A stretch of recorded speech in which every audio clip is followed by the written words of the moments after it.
Hello everyone, आज है 17 अगस्त और आज इस वीडियो में हम बात करेंगे अदानी पावर के बारे में। देखिए, अदानी पावर का शेयर 80 रुपये से भी नीचे पहुंच चुका है, जो मैं पिछले काफ़ी महीनों से बता रहा हूं कि हो सकता है। जब शेयर 155 पे था तब मैंने कहा था कि 100 रुपये तक जा सकता है, ये खरीदारी मत करना। जब 100 पर पहुंचने की कगार पे था तब मैंने 90 कहा था और उसके बाद मैंने 80 रुपये कहा। तब 80 पर पहुंच चुका है।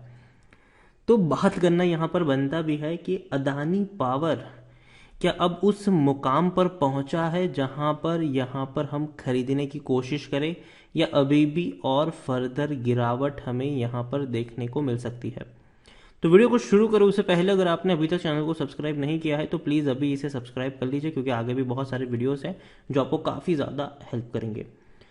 तो अदानी पावर 80 रुपये से भी कम कीमत पर पहुंच चुका है और पिछले एक महीने में अगर हम देखें तो पिछले एक महीने में ये लगातार नीचे की तरफ आया है। 105 रुपये से भैया फ्री फॉल है, ये 80 रुपये पर पहुंचा है। और चैनल को अगर आप रेगुलर फॉलो करते हो तो मैं हमेशा कहता हूं कि जब इस तरीके का पैटर्न बनता है किसी भी शेयर्स में, जब इस तरीके का पैटर्न बनता है तो सबसे पहले हमें इंतज़ार करना चाहिए स्टॉक के स्टेबल होने का।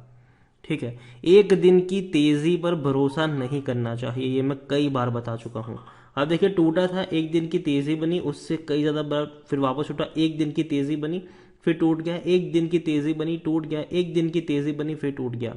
तो एक चीज़ मैं हमेशा कहता हूँ कि जब भी कोई शेयर में ऐसी गिरावट हो, ऐसे फॉर्मेशन बनते हो, तो एक दिन की रैली पर भरोसा नहीं करना चाहिए। तब हमें इंतज़ार करना चाहिए कि भैया कौन से लेवल पर जाके ये स्टेबल होगा। पहला चीज़ यही करनी है कि पहले इसके स्टेबल होने का इंतज़ार करना है। ठीक है, एक दो दिन की रैली पर अगर आप भरोसा करोगे तो पता नहीं कि बाद में 3-4 दिन की और गिरावट ये आपको दे दे। तो सबसे पहले स्टेबल होने का इंतज़ार करना है। पिछले एक साल में अगर हम देखें तो 115% का ग्रोथ है। 35 पे था, डेफिनेटली इस लेवल पर मैंने कई सारे वीडियोस बनाए थे खरीदारी के लिए, और उसके रीज़न भी थे कि शुरुआती दौर में अदानी ग्रीन में बड़ी तेज़ी आई। तब मैंने कहा था कि अदानी गैस और अदानी एंटरप्राइज दौड़ेंगे, और तब मेरी बाइंग की रिकमेंडेशन थी वहाँ पर जब शेयर 200 के आसपास वो ट्रेड कर रहे थे। और उसके बाद 1,000-1,300 रुपये तक का भी लक्ष्य हमने देखा, लेकिन जब 1,300 रुपये के ऊपर निकले अदानी एंटरप्राइज और अदानी गैस, तब मैंने कहा था कि इस दोनों को बेच के निकल जाओ, बहुत महंगे हो चुके हैं, ये कभी भी टूट सकते हैं। और आप देखिए, अदानी पावर में भी सेम था। जब सभी सेक्टर दौड़ रहे थे तब ये नहीं दौड़ रहा था। तब मैंने कहा था कि कभी भी ये दौड़ सकता है, और तेज़ी आपको देखने को मिली भी सही। लेकिन जैसे ही इसने 100 रुपये का लेवल टच किया, मैंने कई सारे वीडियोस बनाए थे इस लेवल पर कि अब यहाँ पर पोजीशन लेने का, खरीदारी करने का कोई मतलब नहीं बनता है। और मैंने कहा था कि मैंने अदानी के सारे शेयर्स बेच दिए हैं, अगर आप बेचना चाहो तो मर्जी आपकी है। और अभी अगर मैं बात करूँ तो मैं सिर्फ अदानी पोर्ट को कैरी कर रहा हूँ, बाकी सारे शेयर्स अदानी के मेरे पोर्टफोलियो में अभी के लेवल में नहीं है। लेकिन इसका मतलब ये नहीं कि दोबारा नहीं होंगे। डेफिनेटली मैं नीचे के लेवल पर खरीदने की कोशिश करूंगा, लेकिन सबसे पहले जो गिरावट है वो रुकना ज़रूरी है। जब 155 पे था तब मैंने कई बार कहा था कि भैया बेटर है कि आप टाटा पावर खरीद लो कंपेयर टू अदानी पावर। और हमेशा जब पावर सेक्टर की बात आई है, अदानी और टाटा की बात आई, तो मैंने हमेशा कहा है कि मैं सबसे पहले टाटा को चुनूंगा, टाटा पावर को चुनूंगा, मैं उसी को खरीदारी करके चलूंगा और मैं लॉन्ग टर्म के लिए इसको कैरी करूंगा। अदानी में मैं भैया हल्का फुल्का ट्रेड कर लूंगा, नीचे के लेवल पर बाइंग करी, ऊपर के लेवल पर बेच के निकल गया यहाँ पर। तो उस तरीके का सिनारियो अदानी पावर में होगा। लेकिन आधा हो चुका है ये शेयर, आप देख सकते हैं, बड़ी रफ्तार थी, आधा हो चुका है। और ऐसी गिरावट देखिए रुक नहीं रही है। दिक्कत यहाँ पर यही है कि ये जो गिरावट है ये रुक नहीं रही है, पहले इसका रुकना ज़रूरी है। लार्ज कैप शेयर है, 31,000 करोड़ से भी ज़्यादा का इसका मार्केट कैप है, और एनएससी में देखें तो तकरीबन 46-47 लाख के अराउंड का इसका वॉल्यूम ट्रेड भी नज़र आता है।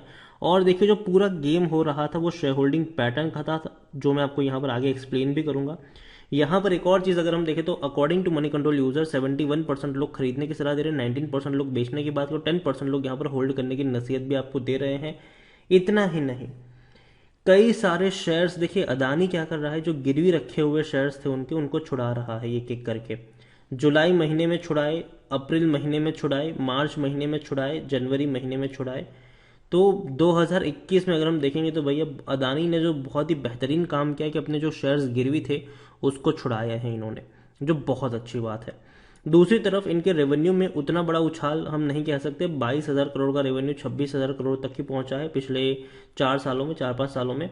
जबकि प्रॉफिट अगर हम देखें तो पिछले 4 सालों से कंपनी लगातार नुकसान में थी। 2021 के फाइनेंशियल ईयर में इनको 1,270 करोड़ का प्रॉफिट भी हुआ है। हालांकि जो प्रॉफिट है उनमें से एक बड़ा प्रॉफिट जो था वो वन टाइम प्रॉफिट आया था, बाकी के क्वार्टर में नुकसान ही है, उतने बड़े प्रॉफिट्स हमें देखने को नहीं मिल रहे हैं। अदानी पावर, देखिए इतनी बड़ी गिरावट आने के बाद अब इसका पी रेशो 25 का है और सेक्टर पी 19 का है, हालांकि अभी भी ज़्यादा है। और जब ये 150 पे था तब इसका जो पी रेशो था वो 50 रुपये से ऊपर निकल गया था। और इसीलिए मैंने कहा था कि मुझे ये बहुत बहुत बहुत महंगा लग रहा है और इसीलिए मैं यहाँ पर खरीदारी नहीं करूँगा, बल्कि जो मेरी खरीदारी है मैं उसको काटना पसंद करूँगा। यहाँ पर आप देखिए तो लॉन्ग टर्म में बैंक एफडी जितना भी रिटर्न नहीं दिया है, खरीदने का अभी सही मौका इसीलिए भी है क्योंकि शेयर काफ़ी सस्ता है और तो और ओवरबॉट जोन में नहीं है। काफ़ी सारे इसके रेड फ्लैग्स हमें नज़र आते हैं। इतना ही नहीं, कोई भी बड़ा एनालिस्ट अभी अपनी सलाह यहाँ पर नहीं दे रहा है। दूसरी तरफ जो गेम कहाँ पे हो रहा था वो अगर हम देखें तो गेम हो रहा था भैया, डिमांड और सप्लाई का गेम था यहाँ पर। अगर हम यहाँ पर देखें तो 75% की होल्डिंग किनके पास है? प्रमोटर के पास है। 75% की एक बहुत बड़ी होल्डिंग प्रमोटर यहाँ पर ओन करके बैठे हुए हैं, जबकि म्यूचुअल फंड नहीं है, डोमेस्टिक वाले भी नहीं है। 17% से भी ज़्यादा की होल्डिंग किनके पास है? एफआईएल्स के पास है। ठीक है, और सस्पेक्ट यहाँ पर ये किया गया था कि जो एफआईएल्स है वो बहुत ही सस्पिशियस तरीके से यहाँ पर एंट्री ले रहे हैं और बहुत सारे एफआईएल्स यहाँ पर ऐसे पाए गए जिन्होंने सिर्फ अदानी के शेयर्स में ही खरीदारी करके रखी थी। अपना 94-95% का पोर्टफोलियो सिर्फ अदानी के शेयर से भरा हुआ था, तो कहीं ना कहीं थोड़ा सा सस्पिशियस भी हुआ ये। और बाकी जो भी मैटर हुआ वो डेफिनेटली वो मैं कई बार एक्सप्लेन कर भी चुका हूँ कि किस तरीके से यहाँ पर सेबी इन्वॉल्व हुआ, किस तरीके से पार्लियामेंट में ये सारा मामला उठा, संसद में ये मामला उठा इसका। तो डेफिनेटली कहीं ना कहीं शेयर को तोड़ने का काम किया। तो आप देखिए 75% की होल्डिंग और 17% की होल्डिंग इन्हीं के पास है, बाकी बची 7.5-8% की होल्डिंग तो रिटेल वालों के पास 6% की होल्डिंग नजर आती है। और आप देखिए रिटेल वाले सबसे ज़्यादा खरीदारी भी यहाँ पर कर रहे थे। मार्च क्वार्टर में जहाँ रिटेल वालों के पास 4.5% की होल्डिंग थी, जून क्वार्टर आते आते उनके पास तकरीबन 6% से भी ज़्यादा की होल्डिंग पहुँच गई। मतलब क्या हुआ यहाँ पर कि रिटेल वालों ने बड़ी खरीदारी यहाँ पर कर ली है। डोमेस्टिक भैया बेच के निकल ली है। 1.5% की होल्डिंग अदर डोमेस्टिक के पास थी, उन्होंने सारी की सारी बेच के जीरो कर दी यहाँ पर। और रिटेल वाले धड़ाधड़ माल खरीदते गए। इवन 3% की होल्डिंग रिटेल वालों के पास थी, अदर पार्टीज के पास जो होल्डिंग थी वो 3.5% की थी। ठीक है, तो यहाँ पर अगर आप देखें सितंबर और जून में क्या हुआ, रिटेल की होल्डिंग डबल हो गई और अदर पार्टीज ने अपनी आधी होल्डिंग को बेच दिया और डोमेस्टिक वालों ने अपनी सारी होल्डिंग्स को बेच दिया। मतलब माल पकड़ाया गया रिटेल वालों को। और जो एफआईएल्स के पास, जो प्रमोटर के पास है, वो तो जितने थे उतने उनके पास ऑलमोस्ट रहे ही यहाँ पर। और गेम पूरा यहीं पर था, डिमांड और सप्लाई का। 93% की होल्डिंग ये दो प्लेयर्स मैनेज करते थे। अब बाकी बची तकरीबन 7-8% की होल्डिंग, तो उसी में सारा खेल हो रहा था कि भैया शेयर्स थे ही नहीं ज़्यादा मार्केट में अवेलेबल। तो यही एक वजह थी कि इसको मैनिपुलेट करना बहुत ज़्यादा आसान हो गया था। हालांकि मैं कहूँगा नहीं इसके बारे में कुछ भी, क्योंकि अभी भी मामला चल रहा है। और दूसरी एक और चीज़ भी अगर हम यहाँ पर देखें तो डी लिस्टिंग की बातचीत भी काफ़ी ज़्यादा यहाँ पर बताई जा रही है अदानी पावर को लेकर। इन्होंने पिछले साल कोशिश करी थी डी लिस्टिंग को लेकर, लेकिन हो नहीं पाया। और अभी अगर ये डी लिस्टिंग के लिए जाएंगे कि नहीं वो देखना होगा। अगर शेयर प्राइस काफ़ी नीचे के लेवल पर अगर चला गया तो मुझे लगता है कि दोबारा से अदानी पावर डी लिस्टिंग के लिए जा सकता है, हालांकि उनको बहुत ही कम पैसा चुकाना पड़े। ठीक है, पहले क्या था कि शेयर 155 तक पहुंच गया था। अब डी लिस्टिंग करवाना हो तो भैया जिनसे शेयर खरीदने हो उनको ज़्यादा पैसा पे करना पड़ेगा। तो अब यहाँ पर यह भी है कि शेयर प्राइस नीचे भी आ रहा है, डी लिस्टिंग भी होगी कि नहीं, किस तरीके से होगा वो अभी के लिए कुछ भी कहना मुश्किल है। लेकिन अभी मैं खरीदारी करने के लिए मैं यही कहूँगा कि देखो पहले इस गिरावट का रुकना ज़रूरी है। और मैं हमेशा कहता हूँ कि देखो पहले जो फ्री फॉल आता है उसका रुकना ज़रूरी है। जब तक वो नहीं रुकता है तब तक यहाँ पर रिस्क लेना, मतलब पोजीशन लेना बहुत बड़ा रिस्क है। अदानी पावर एक बहुत बड़ी कंपनी है, इस बात से इनकार नहीं किया जा सकता।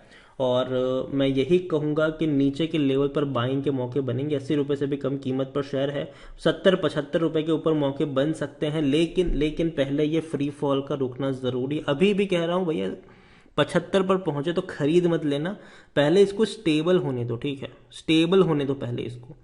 जब तक ये स्टेबल नहीं होता है तब तक इंतज़ार करिए। खरीदारी करके रखी है और बड़े नुकसान में है तो अब बेचने की ज़रूरत नहीं है, बहुत बड़ा नुकसान ऑलरेडी हो चुका है यहाँ पर। तो अब पोजीशन को बनाए रखिए, नीचे के लेवल पर एंट्री करने की ज़रूरत अभी के लेवल पर नहीं है। पहले इसका थोड़ा सा जो गिरावट है उसका रुकना ज़रूरी है। मुझे लगता है कि 70 का जो लेवल है, 70-75 का जो लेवल है, वो कहीं ना कहीं एक अट्रैक्टिव साबित हो सकता है बाइंग के लिए। लेकिन मार्केट बेरिश रहेगा, अगेन कह रहा हूँ मार्केट बहुत ही बेरिश मार्केट है अभी के वक्त में। और अगर बेरिश मार्केट रहता है तो और ज़्यादा बड़े नुकसान आपको देखने को मिल सकते हैं। देखिए सेबी के जो नए रूल्स आए हैं ना भैया स्मॉल कैप मिड कैप के लिए, वो कहीं ना कहीं नुकसान पहुंचा रहे हैं इनको। और अगर मार्केट बेरिश रहता है तो थोड़ा सा और असर आपको यहाँ पर देखने को मिल सकता है। तो इतना ही कहूँगा, रिवाइव तो ज़रूर कर जाएगा ये, लेकिन लंबा इंतज़ार करना पड़ेगा। गिरावट कहाँ पर जाके अटकेगी ये देखना रहेगा, पहले इसको स्टेबल होने देना पड़ेगा, उसके बाद यहाँ पर पोजीशन बनाइएगा। 1-2 दिन की तेज़ी पर पहली चीज़ भरोसा मत करिएगा, यही मैं कहूँगा। यहाँ पर वीडियो को यहीं पे एंड करूँगा। पसंद आया हो तो लाइक करें, शेयर करें, चैनल वगैरह पहली बार है तो प्लीज़ सब्सक्राइब करें। और अदानी पावर के बारे में आप क्या सोचते हैं वो भी आप मुझे कमेंट में लिख कर बता सकते हैं। Thank you.